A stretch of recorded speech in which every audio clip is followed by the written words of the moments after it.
बिस्मिल्लाहिर्रहमानिर्रहीम। शुरू अल्लाह के नाम से जो बड़ा मेहरबान निहायत रहम वाला है। अय्युहन्नासुत्तकू रब्बकुमुल्लज़ी खलक़कुम मिन नफ्सिन वाहिदा व खलक़ मिन्हा ज़ौजहा व बस्स मिन्हुमा रिजालन कसीरन व निसाअ वत्तकुल्लाहल्लज़ी तसाअलून बिही वल अर्हाम इन्नल्लाहा काना अलैकुम रक़ीबा।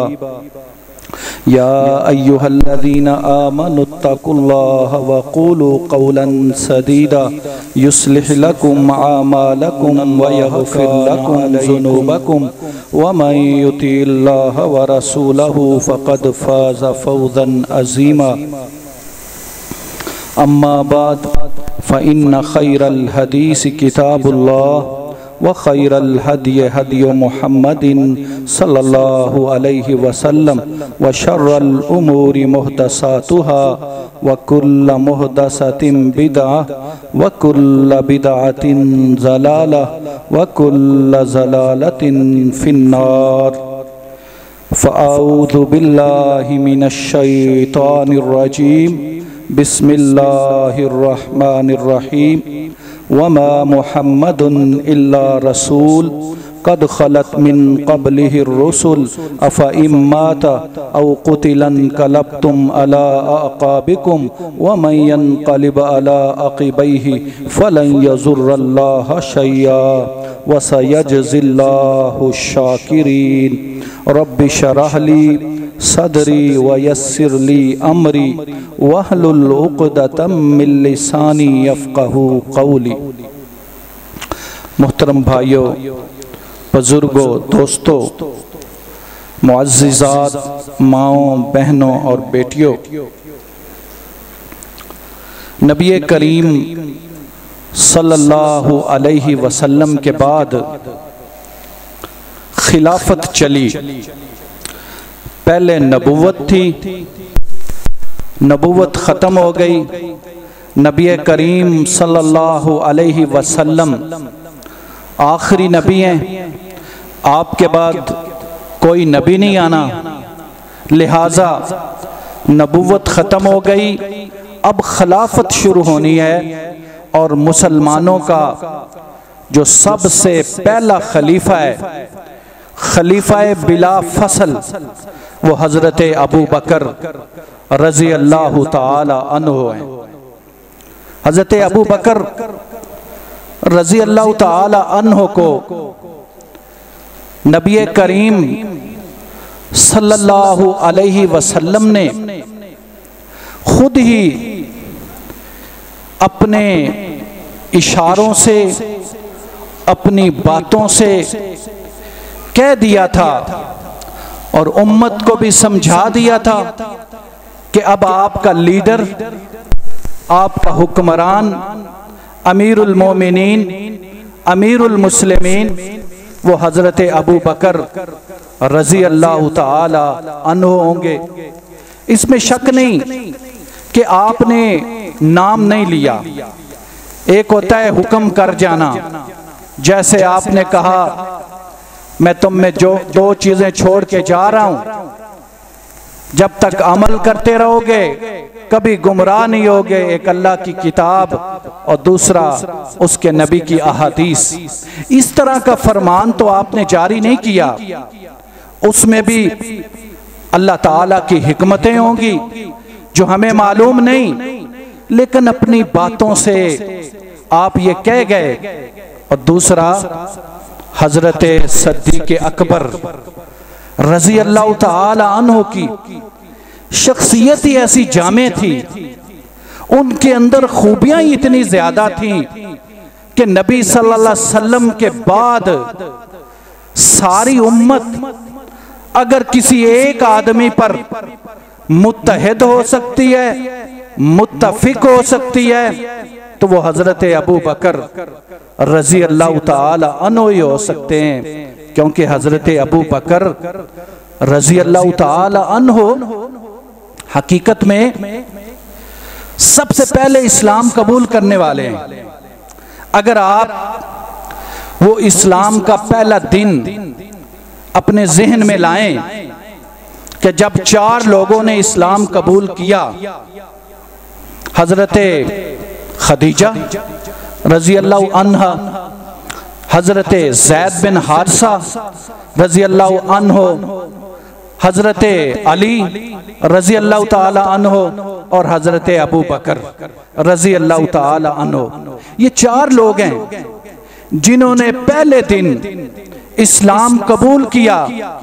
अगर आप गौर करें तो हजरत खदीजा तो बीवी हैं, बीवी ने तो साथ देना ही है। हजरत ज़ैद बिन हारिसा गुलाम है, गुलाम ने तो अपने आका का साथ देना ही है। हजरत अली रजी अल्लाह ताला अन्हो आपके ज़ेरे साया हैं, आपकी कफालत में हैं, आपके साथ रहते हैं, बच्चे हैं, बेटे हैं आपके, भाई हैं आपके, तो उन्होंने तो आपका साथ देना ही था। एक अबू बकर रजी अल्लाह ताला अन्हो हैं कि जो नौजवान है, उम्र भी उनकी तकरीबन नबी सल्लल्लाहु अलैहि वसल्लम से 2-2.5 साल छोटे हैं। अगर नबी सल्लल्लाहु अलैहि वसल्लम की उम्र 40 साल थी तो आपकी 38 साल उम्र है। तो वो एक आदमी थे कि जो हकीकत में जिन्होंने इस्लाम कबूल किया, और फिर आपका खानदान तो कुरैश था लेकिन बनु हाशिम नहीं था, लेकिन आपने इस्लाम को कबूल कर लिया जब किसी को पता ही नहीं था। नबी करीम सल्लल्लाहु अलैहि वसल्लम का आगाज हो रहा है और आपने इस्लाम को कबूल कर लिया है, और फिर आपकी इतनी कुर्बानियां हैं दीन इस्लाम के लिए। सिर्फ हजरत अबू बकर रजी अल्लाह ताला अन्हो की अकेले की नहीं कुर्बानियां, पूरे खानदान ने कुर्बानियां दी हैं।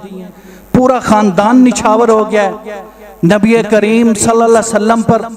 अगर आप सिर्फ हिजरत का ही वाकया पढ़ लें तो कितनी कुर्बानियां। हजरत अबू बकर साथ हैं, बेटियां पीछे, हजरत आयशा रजी अल्लाह अन्हा, हजरत अस्मा बिनते अबू बकर रजी अल्लाह अन्हा, वो खाने पीने का इंतजाम कर रही हैं।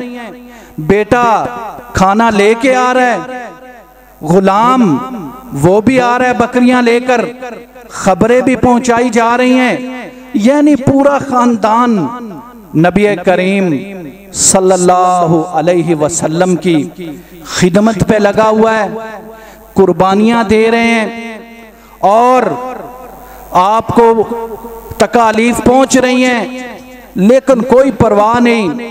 जब एक फैसला कर लिया है नबी करीम सल्लल्लाहु अलैहि वसल्लम का साथ देना है, तो फिर हजरत अबू बकर रजी अल्लाह ताला अन्हो ने वो साथ दिया कि कुरान ने फिर तज़किरा किया ना, जब गारे सौर में पहुंचे और वहां पर दुश्मनाने इस्लाम भी आए, दुश्मनाने मुस्तफ़ा भी आ गए, और आपने नबी करीम सल्लल्लाहु अलैहि वसल्लम के लिए बड़ा एहतमाम किया, उस गार को साफ भी किया और फिर अपनी गोद भी नबी करीम सल्लल्लाहु अलैहि वसल्लम के लिए पेश कर दी, खिदमत की ऐसी अनमिट और अनमोल मिसालें पेश कर दी। ये तो खिदमत है। फिर जब दुश्मन आ गए, उनको देख लिया, तो वो जो दिल के अंदर एक गम वाली कैफियत होती है, ये वही बंदा महसूस कर सकता है जिसको किसी के साथ मोहब्बत हो, किसी के साथ दिल लगी हो, उसके साथ उसके बहुत गहरे तल्लकात हो। उसको पता है कि किसी का गम क्या होता है। जब दुश्मनों को देख लिया तो फिर अपना वो जो गम है उसको पेश किया, तो अल्लाह ताला ने कुरान बना दिया, कहा ला तहज़न इन्नल्लाह माना, गम न करें, अल्लाह हमारे साथ है, अल्लाह हमें छोड़ नहीं सकता। इसीलिए तो नबी करीम सल्लल्लाहु अलैहि वसल्लम से जब पूछा गया इस कायनात में आपको सबसे ज्यादा प्यार किससे है, नबी करीम सल्लल्लाहु अलैहि वसल्लम से पूछा गया। नबी सल्लल्लाहु अलैहि वसल्लम ने हर आदमी को एक प्रोटोकॉल दिया है, हर सहाबी के लिए आपने मुख्तलिफ ओहदे सेलेक्ट किए हैं, क्योंकि जो आपकी जमात थी तो वो तो वर्सेटाइल थी ना, हर एक में खूबियां थी, किसी के पास कोई खूबी, किसी के पास कोई खूबी, किसी को आपने कोई लक़ब दिया, किसी को कोई लक़ब दिया। तो मुख्तलिफ मौके पर आपने मुख्तलिफ अंदाज में अपने जो साथी थे उन्हें लक़ब दिया, लेकिन एक मौके पर आपसे पूछा गया आपको सबसे ज्यादा प्यारा कौन है, आपको सबसे ज्यादा प्यार किससे है, तो आपने कहा मुझे सबसे ज्यादा प्यार हजरत आयशा से रजी अल्लाह अन्हा। पूछा गया नहीं मर्दों में से, तो कहा आयशा के बाबा से। इसीलिए नबी करीम सल्लल्लाहु अलैहि वसल्लम ने फरमाया सबसे अफजल इंसान नबी सल्लल्लाहु अलैहि वसल्लम के बाद कायनात में नबी सल्लल्लाहु अलैहि वसल्लम की उम्मत में सबसे अफजल आदमी हजरत अबू बकर रजी अल्लाह ताला अन्हु है। और आपने फरमाया जिस तरह इब्राहीम अलैहिस्सलाम ने अल्लाह ताला को अपना खलील बनाया है, मैंने भी अल्लाह ताला को अपना खलील बनाया है, और अगर मेरे पास खलील बनाने की गुंजाइश होती तो मैं अबू बकर को अपना खलील बनाता। हजरत अबू बकर रजी अल्लाह ताला अन्हु, नबी करीम सल्लल्लाहु अलैहि वसल्लम ने फरमाया कि जन्नत के 8 दरवाजे हैं, कोई रोजे वालों का दरवाजा है, कोई और नेकी वालों का दरवाजा है, लेकिन आपसे पूछा गया कोई किसी दरवाजे से जाएगा, कोई किसी दरवाजे से जाएगा। आपसे पूछा गया कोई ऐसा आदमी भी है जिसको जन्नत के 8 दरवाजे बुलाएंगे? आपने कहा हाँ वो अबू बकर है।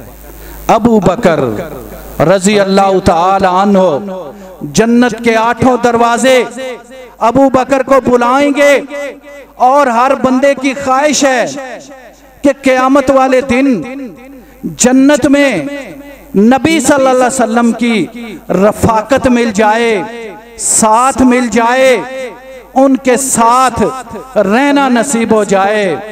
ये हर बंदे की ख्वाहिश है, हर सहाबी की ख्वाहिश है, हर नेक आदमी की ख्वाहिश है, हर मुत्तकी आदमी की ख्वाहिश है। लेकिन नबी सल्लल्लाहु अलैहि वसल्लम की क्या ख्वाहिश है? नबी सल्लल्लाहु अलैहि वसल्लम फरमा रहे हैं या अल्लाह जन्नत में अबू बकर को मेरा रफीक बना दे। और हजरत जिब्राईल अलैहिस्सलाम फरमाते हैं अल्लाह के नबी की ये दुआ कबूल भी हो गई। तो वो हैं अबू बकर रजी अल्लाह ताला अन्हु, खलीफा बिला फसल हैं, पहले खलीफा हैं। मैंने आपको पिछले जुमे में बताया था जब नबी करीम सल्लल्लाहु अलैहि वसल्लम इस दुनिया से गए ना, तो 2-3 काम ऐसे हुए कि जिनसे ये पता चल गया कि हजरत अबू बकर रजी अल्लाह ताला अन्हु यही पहले खलीफा हैं, यही मुत्तफिका खलीफा हैं, इन्हीं पे इत्तेहाद होगा। और नबी सल्लल्लाहु अलैहि वसल्लम ने तो पशीन गोइयां भी कर दी थी, आपकी अहादीस भी आ गई थी, आपने इशारे भी कर दिए थे। हजरत उमर रजी अल्लाह ताला अन्हु वाली बात तो मैंने आपको सुनाई थी कि वो मान नहीं रहे थे। नबी सल्लल्लाहु अलैहि वसल्लम इस दुनिया से चले गए हैं, लेकिन जब हजरत अबू बकर रजी अल्लाह ताला अन्हु ने मुआमले की संगीनी को समझा, हालात को अपने हाथ में लिया और कुरान की आयत पढ़कर लोगों को बता दिया कि अल्लाह के नबी सल्लल्लाहु अलैहि वसल्लम इस दुनिया से चले गए हैं। लोग मुत्तहिद हो गए, मुत्तफिक हो गए। वो जो एक अफरा तफरी वाली फजा थी, लोग परेशान थे, गम की कैफियत थी, वो फिर इस बात पे मुत्तहिद हो गए। बल्कि वो जो 2-4 दिन थे, सहाबा इकराम रिजवानुल्लाह अलैहिम अजमाइन फरमाते हैं, जब हम एक दूसरे से मिलते थे ना, यही आयत की तिलावत करते थे, वमा मुहम्मदुन इल्ला रसूल कद खलत मिन क़ब्लिहिर रुसुल अफ़ इम्माता औ क़ुतिलन क़लबतुम अला अक़ाबिकुम व मन यनक़लिब अला अक़िबैहि फ़लन यज़ुरल्लाह शैया व सयजज़िल्लाहु शाकिरीन। ये आयत तो कुरान में मौजूद थी, लेकिन हमें ऐसे लगता था ये आयत आज ही हम पढ़ रहे हैं, इसका मफहूम आज ही हमें समझ आया है। इस पर किसने मुत्तहिद किया? हजरत अबू बकर रजी अल्लाह ताला अन्हु की पर्सनैलिटी थी, आपकी शख्सियत ही ऐसी थी। हर बंदा आपकी बात पे मुत्तहिद हो जाता था। उसे पता था हजरत अबू बकर रजी अल्लाह ताला अन्हु की पर्सनैलिटी ऐसी है, उसमें जादू ऐसा है कि लोग जो हैं आपकी तरफ खींचे चले आते हैं। फिर एक और वाकया पेश आया। नबी करीम सल्लल्लाहु अलैहि वसल्लम, आप जरा इमेजिन करें, सोचें कितना बड़ा लीडर है नबी करीम सल्लल्लाहु अलैहि वसल्लम, इमामुल अंबिया हैं, इस दुनिया से चले गए हैं। अब उनका जो हर आगे वाला वक्त है वो सहाबा के लिए कितना मुश्किल भी है, और डिसीजन करना वो कितना मुश्किल होगा।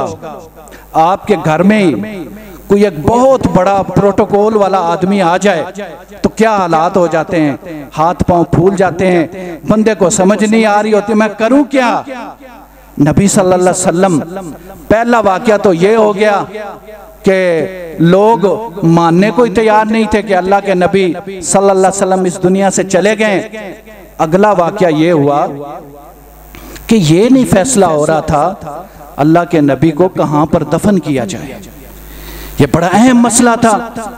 नबी करीम सल्लल्लाहु अलैहि वसल्लम की कब्र मुबारक कहां पर बनाई जाए, आपको कहां पर दफन किया जाए।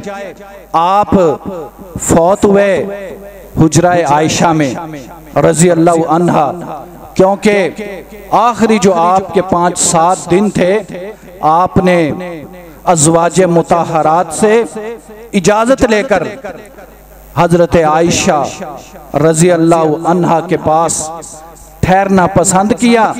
आपके आखिरी हफ्ता जो है वो हुजरा आयशा में गुजरा, वहीं पर आप अल्लाह ताला को प्यारे हो गए। तो सवाल ये पैदा हुआ अब आपको कहां दफनाया जाए। तो यहाँ भी हजरत अबू बकर रजी अल्लाह ताला अन्हु सामने आए। यहाँ भी लोग मुत्तहिद नहीं हो रहे थे, मुत्तफिक नहीं हो रहे थे, मुख्तलिफ तजावीज आ रही थी। हजरत अबू बकर रजी अल्लाह ताला अन्हु ने फरमाया, मैंने खुद नबी करीम सल्लल्लाहु अलैहि वसल्लम से सुना है कि नबी जहां पर फौत होते हैं उन्हें वहीं पर दफन किया जाता है। जब अबू बकर रजी अल्लाह ताला अन्हु ने ये बात कर दी, सारे खामोश हो गए। सब ने कहा ठीक है। वही फैसला हो गया कि नबी करीम सल्लल्लाहु अलैहि वसल्लम को हुजराए आयशा में रजी अल्लाह अन्हा में दफन किया जाएगा। कितनी खुशकिस्मत है मेरी माँ कि जिनके आंगन में जब नबी करीम सल्लल्लाहु अलैहि वसल्लम जिंदा थे तो उनका जिंदा आंगन नबी सल्लल्लाहु अलैहि वसल्लम को नसीब हुआ। जब आखिरी दिनों में जब आप इस दुनिया से गए तो आपका सर मुबारक अम्मा जी की छाती पर था, और जब दुनिया से चले गए तो जब दफन हुए तो वो आंगन भी अम्मा जी का घर था। कितनी खुशकिस्मत है मेरी माँ हजरत आयशा रजी अल्लाह अन्हा। ये जब फैसला हो गया कि नबी सल्लल्लाहु अलैहि वसल्लम को यहीं दफन किया जाए, अब एक बहुत बड़ा मसला पैदा हो गया। अब आप अंदाजा लगाएं कि एक सानिया हो गया। अब जो अहले बैत थे, हजरत अली रजी अल्लाह ताला अन्हो, हजरत अब्बास रजी अल्लाह ताला अन्हो, हजरत अब्बास के बेटे, नबी सल्लल्लाहु अलैहि वसल्लम के गुलाम, ये तो अब मसरूफ हो गए हैं कफन दफन में, नबी सल्लल्लाहु अलैहि वसल्लम की तजहीज़ो तकफीन में, ये वहां मसरूफ हैं क्योंकि अहले बैत हैं। घर में तो इन्हीं ने होना था। उधर जो बाहर लोग मौजूद थे, सहाबा इकराम रिजवानुल्लाह अलैहिम मजमाइन, जिस सहाबी ने भी सुना दौड़ता हुआ मदीने आया। तो वहां सहाबा को कौन कंट्रोल कर रहे थे? अबू बकर उमर। वहां बात तो यही लोग थे ना। अभी ये बातें हो रही हैं। अब जहां से हमने छोड़ा था सकीफा बनी सादा, यहां पे हमने छोड़ा था, अब ये बाहर का कंट्रोल कर रहे हैं और उधर जो अहले बैत हैं वो नबी सल्लल्लाहु अलैहि वसल्लम के घर में मौजूद हैं, वो कफन दफन का इंतजाम कर रहे हैं। हजरत उमर रजी अल्लाह ताला अन्हु को पता चलता है कि एक जगह है सकीफा बनी सादा, ये मदीने का एक मोहल्ला है। वहां अंसार इकट्ठे हो रहे हैं और इकट्ठे होकर वो फैसला कर रहे हैं खिलाफत का कि हम अमीर किसको बनाएं। अब हजरत उमर रजी अल्लाह ताला अन्हु को इस बात का पता चलता है तो बड़े फिक्रमंद होते हैं, क्योंकि उन्हें तो पता था कि पहला खलीफा किसने बनना है, हजरत अबू बकर रजी अल्लाह ताला अन्हु ने। इसलिए जब उन्हें ये मुआमलात का पता चला, लोगों ने बताया कि अंसार तो अपना खलीफा बनाने वाले हैं और इस तरह की बैठक हो रही है, तो फिर आप वहां पर तशरीफ ले गए। आपके साथ हजरत अबू बकर भी वहां पहुंच गए और एक और सहाबी रसूल हैं हजरत अबू उबैदा इब्नुल जर्राह, वो भी चले गए। ये जो मोहल्ला है वहां पर उनके लीडर थे साद बिन उबादा। आपको पता है साद बिन उबादा कौन है? मदीना में जो अंसार है ना, उनके दो कबाइल हैं, एक है औस, एक है खजरज। ये खजरज के सरदार हैं और औस के सरदार भला कौन थे? साद बिन मुआज रजी अल्लाह ताला अन्हो। साद बिन मुआज जो हैं वो शहीद हो गए थे। आपको पता है गज़वा खंदक में वो उनको तीर लगा, जख्मी हो गए, खून जो है उनको बह रहा था। फिर उन्होंने दुआ की, वो यहूदियों का एक कबीला था, कि उनसे या अल्लाह मेरी आंखों को ठंडा कर। फिर वो कैद हुए और फिर उनके फैसले से उन यहूदियों को कत्ल किया गया। फिर इनका वो खून का फव्वारा जो वो फूट पड़ा और ये शहीद हो गए। और साद बिन मुआज रजी अल्लाह ताला अन्हु वो शहीद हैं कि जिनके जनाजे में 70,000 फरिश्ते आए थे और फरिश्तों ने जनाजा उठाया था। और मुनाफिक कह रहे थे कि आपकी कब जो है मैयत वो तो बड़ी हल्की थी, उन्हें क्या पता कि उसको तो फरिश्तों ने उठाया हुआ था। और साद बिन मुआज रजी अल्लाह ताला अन्हु वो सहाबी रसूल हैं कि जिनकी शहादत पर अर्श भी रोया था। नबी करीम सल्लल्लाहु अलैहि वसल्लम का ये वो शहजादा है। तो ये तो दुनिया में मौजूद नहीं थे, साद बिन उबादा मौजूद थे। अंसार जो हैं वो उन्हें खलीफा बनाने वाले हैं। तो जब हजरत उमर रजी अल्लाह ताला अन्हु वहां पहुंचे, आपने सूरत हाल देखी।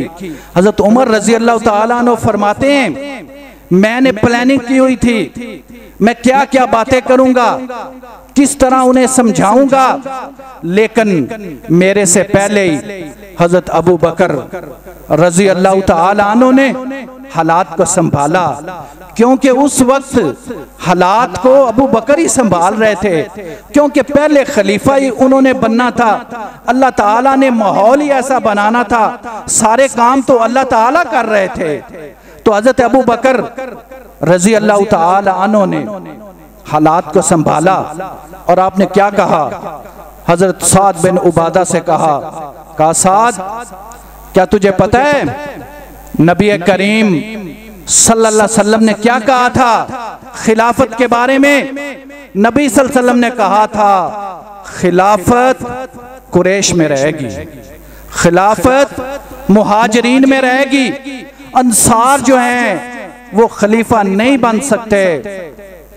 जब हजरत अबू बकर रजी अल्लाह ताला अन्हु ने यह बात कही ना, हजरत साद बिन उबादा कहते हैं आपने ठीक कहा, क्योंकि उन्होंने बात तो सुनी हुई थी। अब देखें हजरत अबू बकर या तो कुरान की आयत पेश करते हैं या नबी सल्लल्लाहु अलैहि वसल्लम का फरमान पेश करते हैं। जब ये चीज आप उम्मत के सामने रख देते हैं तो फिर लोग खामोश हो जाते हैं, फिर वो कोई बात नहीं करते। तो हजरत अबू बकर साद बिन उबादा सिरदार है, उसको वो खलीफा बनाने वाले हैं अंसार, क्योंकि वो कहते हैं जी नबी सल्लल्लाहु अलैहि वसल्लम का साथ तो हमने दिया, मक्का वालों ने तो उनको निकाल दिया था, पनाह हमने दी, कुर्बानियां हमने दी, जंगे हमने लड़ी, गज़वा ओहद में, बदर में, खंदक में, हर जगह पर हरावल दस्ता हम थे। जंगे ओहद में जो मैं वाक़या आपको सुनाता हूँ कि नबी सल्लल्लाहु अलैहि वसल्लम के इर्द गिर्द 9 सहाबा थे, उनमें 7 अंसारी थे, 2 मुहाजिर थे। तो अंसार कहने लगे इस पे हक हमारा है, और ये बहस हो रही थी। जब हजरत अबू बकर, उमर और मुहाजिरीन वहां पे पहुंचे हैं तो हजरत अबू बकर ने जब ये बात कही ना, तो हजरत साद बिन उबादा ने तो सर झुका लिया। अब हजरत अबू बकर रजी अल्लाह ताला अन्हु कहते हैं कि 2 बंदे हैं, इनमें से एक को खलीफा बना लो, या हजरत उमर को खलीफा बना लो, या हजरत अबू उबैदा इब्नुल जर्राह को खलीफा बना लो। हजरत उमर रजी अल्लाह ताला अन्हु कहते हैं ऐ अबू बकर, ये जो तूने बात की है ये कैसे हो सकता है? ये तो हो सकता है मेरा सर कलम कर दिया जाए, ये नहीं हो सकता कि अबू बकर के होते हुए मैं अमीरुल मोमिनीन बन जाऊं। फिर हजरत उमर रजी अल्लाह ताला अन्हु ने क्या किया? उन्होंने बैत की हजरत अबू बकर रजी अल्लाह ताला अन्हु की, और फिर इस तरह जो है वो सारे मुहाजिरीन ने बैत करना शुरू कर दी, और आखिरकार आप हजरत अबू बकर रजी अल्लाह ताला अन्हु को खलीफतुल मुस्लिमीन तस्लीम कर लिया गया। अब ये जो अहादीस हैं बहुत ज्यादा हैं, इनके मुख्तलिफ तुर्क हैं, मुख्तलिफ अंदाज में बुखारी शरीफ में, मुस्लिम में आई हैं, लेकिन हमारे पास वक़्त नहीं है। मैंने एक लुब्बे लुबाब और खुलासा आपके सामने रख दिया है कि सकीफा बनी सादा में हजरत अबू बकर रजी अल्लाह ताला अन्हु को किस तरह जो है वो खलीफा सेलेक्ट कर लिया गया, और फिर आप जो है वो खलीफा बन गए। अब यहाँ पर कुछ बातें जो हैं वो बड़ी मशहूर हैं मुआशरे में, और ख़ास तौर पर जब मुहर्रम का महीना आता है तो बड़ा उनका तज़किरा किया जाता है। ये मैंने मौजू सेलेक्ट इसलिए किया था कि हमें मुसलमानों को पता होना चाहिए कि ये जो खिलाफत का निज़ाम है ये शुरू कैसे हुआ, कैसे खलीफा बने। जो पहला खलीफा है हजरत अबू बकर रजी अल्लाह ताला अन्हु, उनको किस तरह सेलेक्ट कर लिया गया। अब कहा ये जाता है, अब ये मेरी बातें आपने गौर से सुननी है। मेरा जो मिशन है वो ये है कि हमने मुसलमानों के अंदर इत्तेहाद पैदा करना है, इत्तेफाक पैदा करना है, लेकिन हकीकत भी आपके सामने वाज़े होनी चाहिए।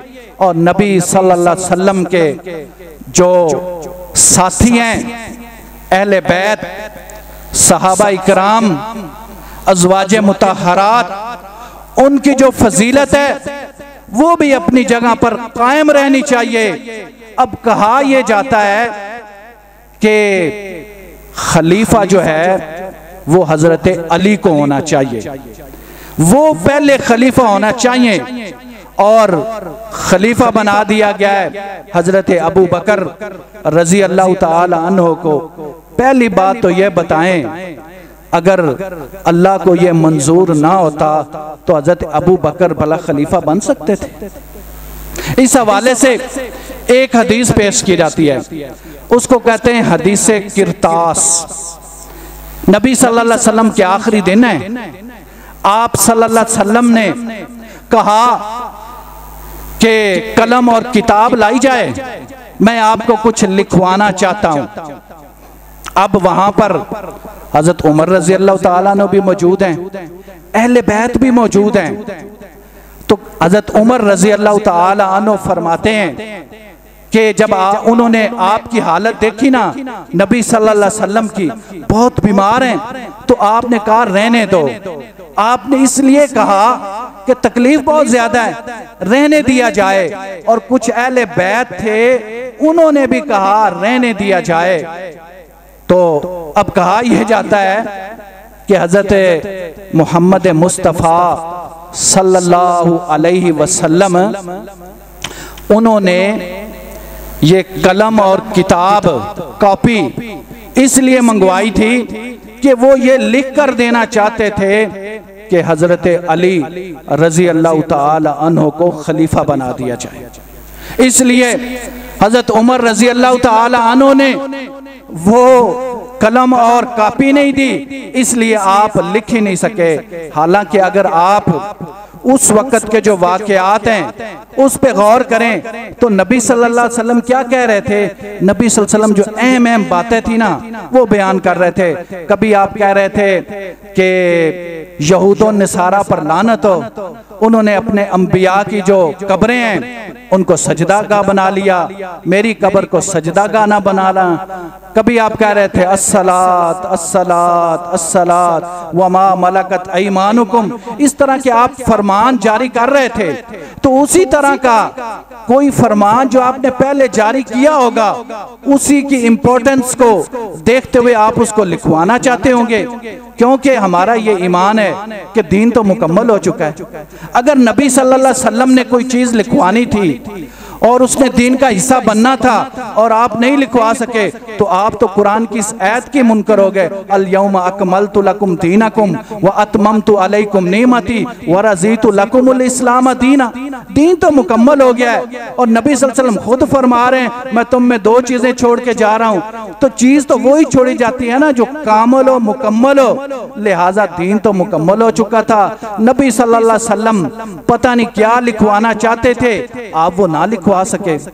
और फिर एक हदीस है हजरत अली रजी अल्लाह ताला अन्हो और हजरत अब्बास रजी अल्लाह ताला अन्हो के माबैन मुकालमा हुआ है।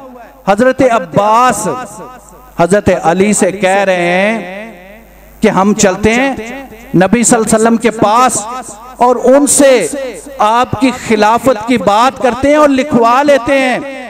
हजरत अली रजी अल्लाह ताला अन्हु कह रहे हैं कि नहीं, मैं ये काम नहीं कर सकता, क्योंकि अगर नबी सल्लल्लाहु अलैहि वसल्लम ने रोक दिया कि मुझे खलीफा नहीं बनाना है तो फिर तो उम्मत मुझे कभी भी खलीफा नहीं बनाएगी। तो इसका मतलब है उस हदीस में जो ये आ रहा है, हजरत उमर रजी अल्लाह ताला अन्हु ने भी रोका, कुछ अहले बैत ने भी रोका। तो ये उस वक्त नबी सल्लल्लाहु अलैहि वसल्लम की जो तबीयत थी, उस हालात तबीयत को देखते हुए सहाबा इकराम ने ये फैसला किया कि इस तरह अब नबी सल्लल्लाहु अलैहि वसल्लम तकलीफ में है, तो लिहाजा नबी सल्लल्लाहु अलैहि वसल्लम ने तो कह दिया, लेकिन हम ये काम ना करें। क्योंकि नबी सल्लल्लाहु अलैहि वसल्लम तो आपको पता है जब वो ईशा की नमाज का टाइम था, आप कह रहे थे नमाज हो गई है, कहा गया आपका इंतजार है, आपने कहा चलो पानी लाएं, पानी लाया गया, गुस्ल किया, फिर बेहोश हो गए। आपकी तो कैफियत ऐसे हो रही थी।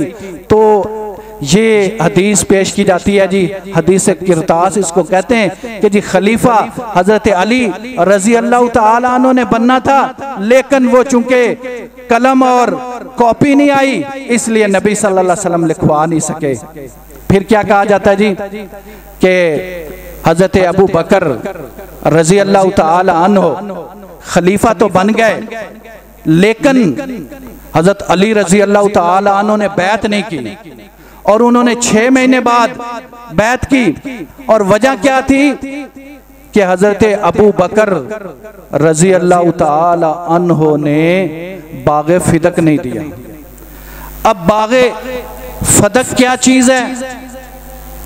बाग़े फदक हजरत फातिमा रजी अल्लाह ताला अन्हो ने मांगा और हजरत अबू बकर ने नहीं दिया, लिहाजा हजरत अली रजी अल्लाह ताला अन्हो ने आपकी बैत ही नहीं की और हजरत फातिमा रजी अल्लाह ताला अन्हो वो भी आपसे नाराज हो गई और नाराज होकर इस दुनिया से चले गई। हालांकि इस तरह का कोई इशू ही नहीं। ये मैं बातें आपको इसलिए सुना रहा हूं कि मुहर्रम में ये बातें की जाती हैं और हमें चूंकि इसका नॉलेज नहीं होता, बैकग्राउंड का पता नहीं है, सोशल मीडिया का दौर है, वो फेसबुक पे व्हाट्सएप पे ये चीजें आ जाती हैं और हमारे ज़हन जो है वो चूंकि उनके पीछे बैकग्राउंड का नहीं पता, इसलिए वो इन चीज़ों को एक्सेप्ट कर लेते हैं। इसलिए चूंकि ये खलीफतुल मुस्लिमीन जो पहले खलीफा हैं हजरत अबू बकर रजी अल्लाह ताला, उनकी खिलाफत से रिलेटेड ये चीज़ें हैं, इसलिए मैं आपके सामने ये रख रहा हूँ। कहा जाता है जी बाग़े फदक जो है वो हजरत फातिमा रजी अल्लाह ताला अन्हो ने कहा मुझे दिया जाए, हजरत अबू बकर ने नहीं दिया, इस वजह से मसला बना। हालांकि अगर आप हदीस पढ़ें, यहां भी हजरत अबू बकर रजी अल्लाह ताला अन्हो ने बड़ी असूली बात की है। जैसे पहले बातें कर रहे थे ना कुरान की या हदीस की, यहां भी वही बात की। कहा गया जी अब बाग़े फदक क्या चीज है? बाग़े फदक है नबी सल्लल्लाहु अलैहि वसल्लम को एक बाग मिला था खैबर के मौके पर, वो माले गनीमत था। आपको पता है जंग लड़कर जो माल मिले दुश्मन का उसको कहते हैं माले गनीमत। तो उसमें एक बाग मिला नबी सल्लल्लाहु अलैहि वसल्लम को, उसका नाम है बाग़े फदक। और ये जो माले गनीमत होता है ना, इसके 5 हिस्से किए जाते हैं। 5वां हिस्सा नबी सल्लल्लाहु अलैहि वसल्लम को मिलता है, उसको कहते हैं खुमस। उस 5वें हिस्से के भी आगे 5 हिस्से होते हैं।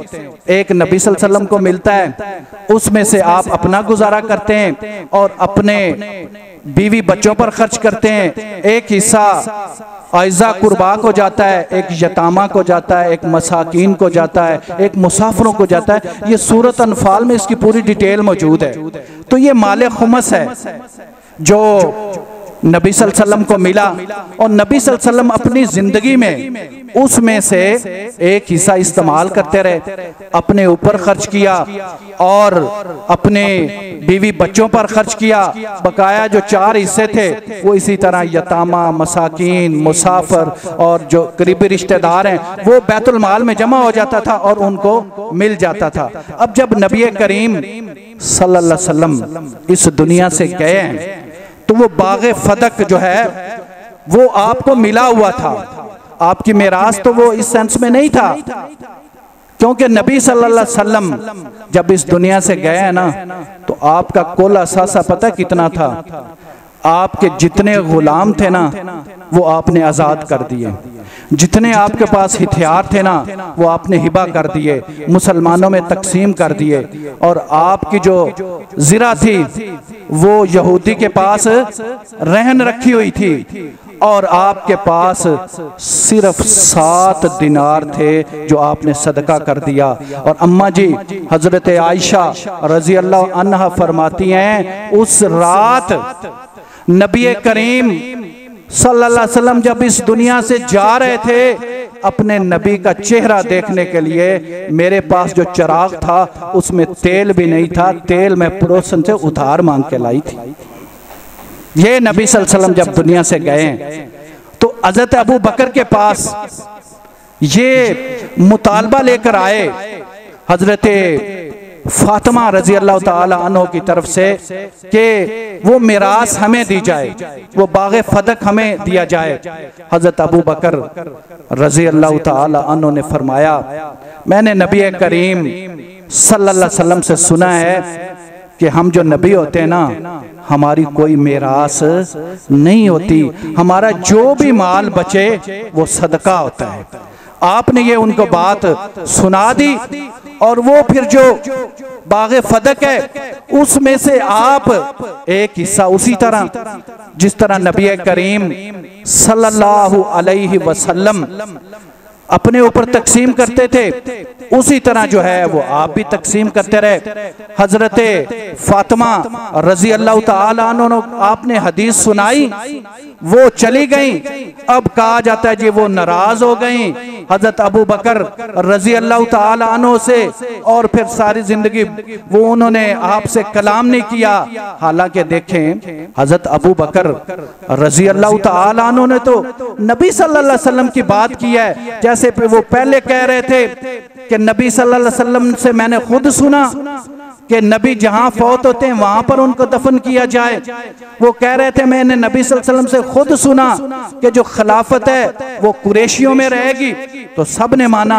यहाँ भी आपने हदीस पेश की कि जो नबी होते हैं ना उनकी विरासत कोई नहीं होती, उनकी विरासत इल्म होता है, और उस इल्म के वारिस कौन होते हैं? अल उलमाउ वरसतुल अंबिया, उलमा अंबिया के वारिस होते हैं, क्योंकि वो इल्म जो है वो ट्रांसफर करना होता है। तो कहते हैं जी हजरत फातिमा रजी अल्लाह ताला अन्हा हजरत अबू बकर से नाराज हो गई, तो क्या नाराज होना ये कोई पैमाना है? हजरत फातिमा रजी अल्लाह ताला अन्हा तो हजरत अली से भी नाराज होती थी।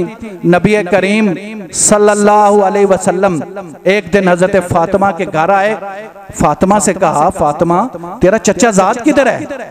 वो मुझे नजर नहीं आ रहा। हजरत फातिमा कहते हैं, ये बुखारी शरीफ की हदीस है, हजरत फातिमा रजी अल्लाह अन्हा फरमाती हैं कि वो मुझसे नाराज होके गुस्से से बाहर चले गए। नबी सल्लल्लाहु अलैहि वसल्लम ने कहा उनको ढूंढते हैं। जब ढूंढा तो वो मस्जिद में मौजूद थे और सोए हुए थे, और जब सोए हुए थे तो उनको मट्टी लग गई। तो नबी सल्लल्लाहु अलैहि वसल्लम उनके पास गए और आपने कहा, ऐ अबू तुराब उठ। ये आपने एक उनको लकब दिया, कुनियत दी। तो हजरत अली रजी अल्लाह ताला अन्हु उठे, आपकी कुनियत थी अबुल हसन, लेकिन आपको ये कुनियत इतनी पसंद आई अबू तुराब। हजरत अली रजी अल्लाह ताला अन्हु फरमाते हैं फिर मैंने अपनी कुनियत ही अबू तुराब रख ली। तो उस वक्त भी हजरत फातिमा रजी अल्लाह ताला अन्हा नाराज थी। तो ये ऐसी ही बातें फैलाई जाती हैं, इस तरह का कोई इशू ही नहीं। नबी करीम सल्लल्लाहु अलैहि वसल्लम अपनी बातों से ये बता के गए थे कि पहले खलीफा हजरत अबू बकर रजी अल्लाह ताला अन्हु होंगे, क्योंकि आपने कहा हजरत आयशा रजी अल्लाह अन्हा से, मेरा दिल करता है अबू बकर को बुलाऊं, उनके बेटे को बुलाऊं और उनसे कुछ लिखवाऊं, ताकि कुछ लोग जो सोच रहे हैं और जो कुछ लोग कह रहे हैं इस तरह ना हो सके। लेकिन फिर कहने लगे मुझे पता है ना ही अल्लाह ताला पसंद करेंगे ना ही मुसलमान पसंद करेंगे कि अबू बकर के अलावा किसी और को खलीफा बनाए। और वही हुआ जब सकीफा बनी सादा में वो इकट्ठ हुआ, साद बिन उबादा खलीफतुल मुस्लिमीन बनना चाहते थे। जब हजरत अबू बकर रजी अल्लाह ताला अन्हु ने कहा कि नबी करीम सल्लल्लाहु अलैहि वसल्लम से मैंने खुद सुना है, आपने कहा है कि खलीफा जो है वो कुरैश में से होगा, तो वो चुप कर गए। और हजरत उमर रजी अल्लाह ताला अन्हु ने आपके हाथ पर बैत की और उसके बाद सारी उम्मत मुत्तहिद हो गई, आपके हाथ पर बैत की। आपकी पर्सनैलिटी ऐसी थी कि उस पर लोगों ने मुत्तहिद होना था। इस तरह नबी सल्लल्लाहु अलैहि वसल्लम के बाद यानी नबूवत के बाद जो खिलाफत का आगाज हुआ, पहले खलीफा हजरत अबू बकर रजी अल्लाह ताला अन्हो सेलेक्ट हो गए, मुंतखब हो गए। हजरत उमर रजी अल्लाह ताला अन्हो वो कैसे खलीफा बने, इंशाअल्लाह इसका तज़किरा अगले जुमे में होगा। अल्लाह ताला हक बात बयान करने की तौफीक अता फरमाए। व आखिर दावाना अनिल हम्दुलिल्लाहि रब्बिल आलमीन।